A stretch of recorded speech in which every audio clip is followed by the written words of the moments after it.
So this past week, the Disney Channel celebrated 40 years of existence, thus its 40th anniversary/birthday. And for someone like me, it definitely makes me feel old, because I was only 2.5 years old going on 3 when this channel debuted. And yeah, it's been around that long, since the spring of '83 till now. And honestly, it was one of the only channels at the time, premium-wise, because yes, you had to pay for it for quite some time. It was one of the only channels that my family would actually pay for. Why? Because its content was mainly aimed at the family, all 20 hours worth of it. That's right. It had to air from 5 a.m.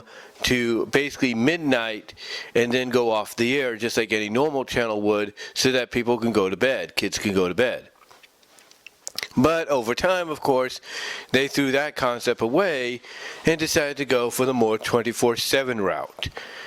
But I do remember the humble beginnings of Disney Channel as a kid. Like I said, I was 2.5 years old when it first, came on the air, going on 3. And I remember for the next couple of years after that, just sitting down and watching what Disney Channel had to offer.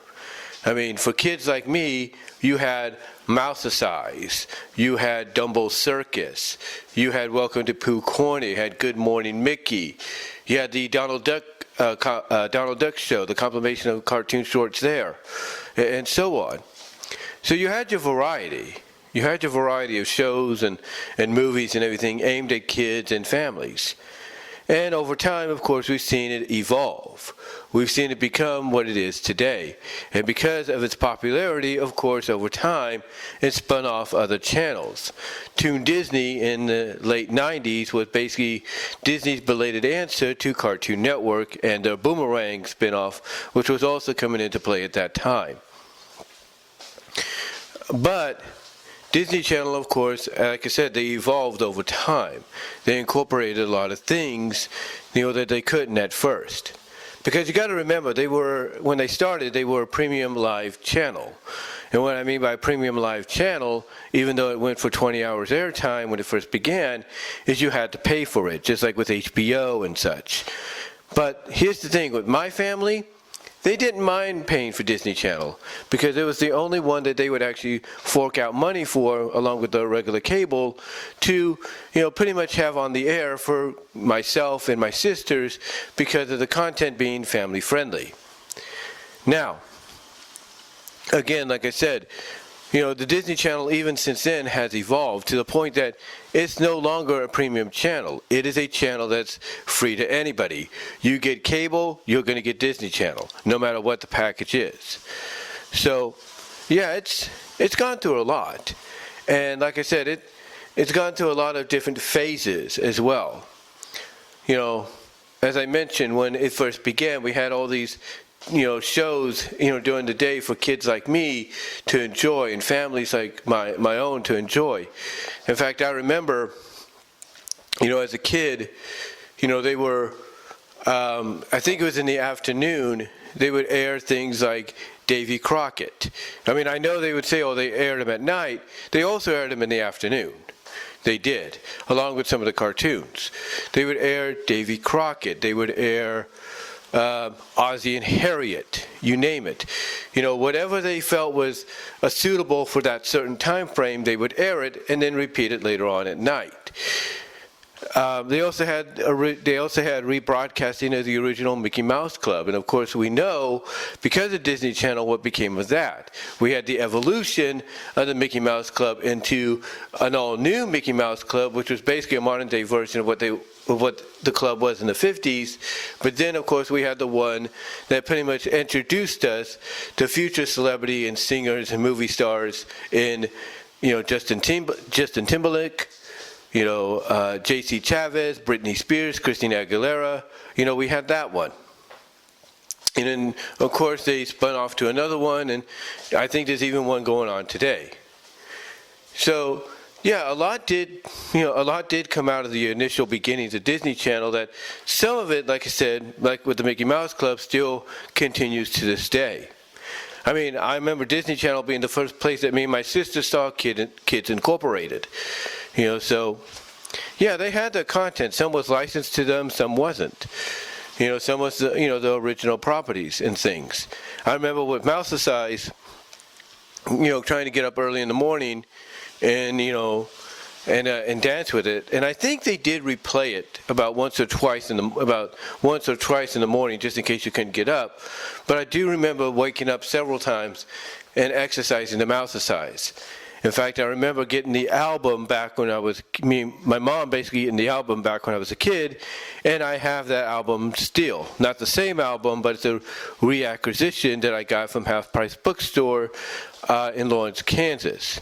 I still have that album with me. So yeah, it's not the exact same album, but it's the same album, if you know what I mean. But yeah, it's just a lot of good content came out of it. And then of course Disney Channel also became known as the preview channel for a lot of the upcoming, soon-to-be established Disney afternoon shows, like Gummy Bears, Wuzzles. Well, Wuzzles wasn't Disney afternoon, but still they were previewed there before going to CBS. But like I said, Gummy Bears, DuckTales, Rescue Rangers, Tailspin, Bonkers, Darkwing Duck, Aladdin, Gargoyles, you name it.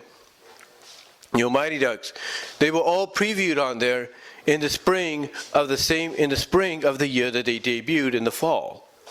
So yeah, Disney Channel in its first initial, I would say, decade had a lot going for it. And even in that decade, it evolved. Every 5 to 10 years, it would change. Sometimes it would, like I said, give us a spin-off, like, let's say, Toon Disney, to help celebrate, the halfway point to, let's say, another decade's worth of entertainment. Now, the thing is, when people look at Disney Channel now, do they feel like it's changed recently for the better? Well, that's all up to interpretation.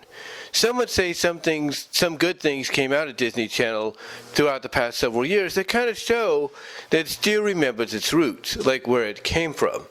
I mean, you just had the Owl House wrap up. You had Gravity Falls, that kind of started this trend. You had Amphibia. You've had Star versus the Forces of Evil, and all that. You've had all of that. Heck, you even had Kim Possible, which really, in my opinion, kick-started a lot of things. Kick-started a lot of things when it came to this new renaissance of animation on Disney Channel.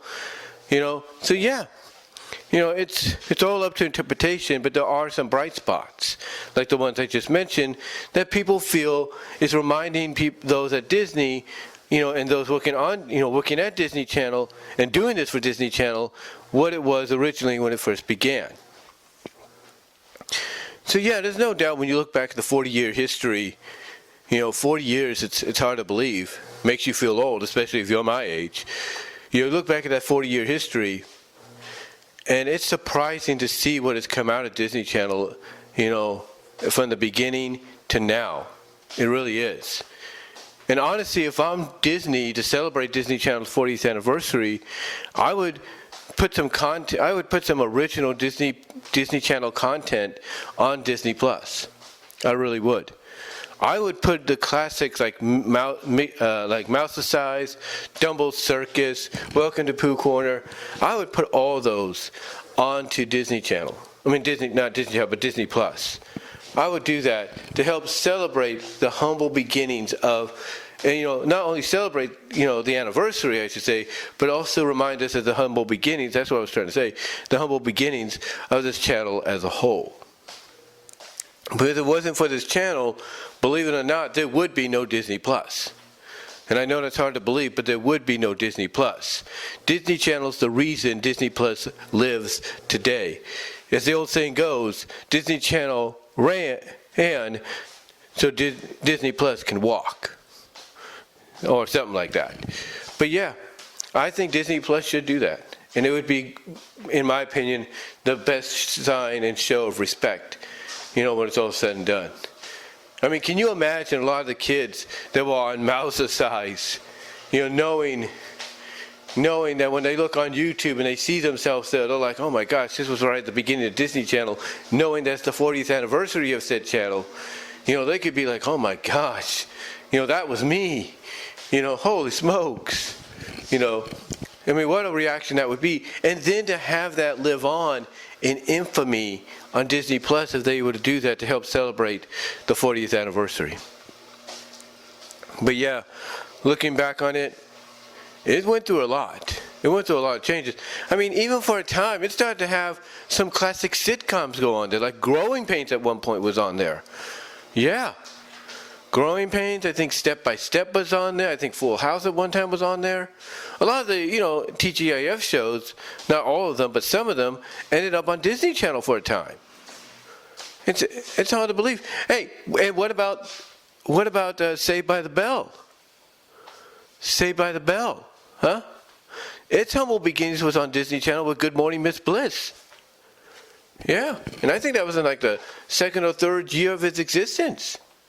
So yeah, it saw a lot. The Disney Channel was home to a lot. It was home to a lot of stuff, a lot of shows, a lot of movies.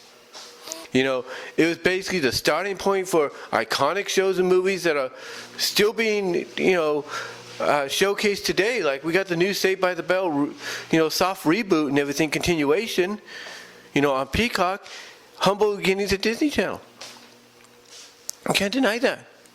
Can't deny that. So yeah, honestly, Disney Channel, when you look back at the past 40 years, it's hard to believe where it started from and where it started from, where it is today, what it introduced to us, what it brought to the table, and you can only imagine what it's got planned for the future. But all I can say is this, like I said, Disney Plus, I think, should eventually do something to celebrate 40 years of its existence.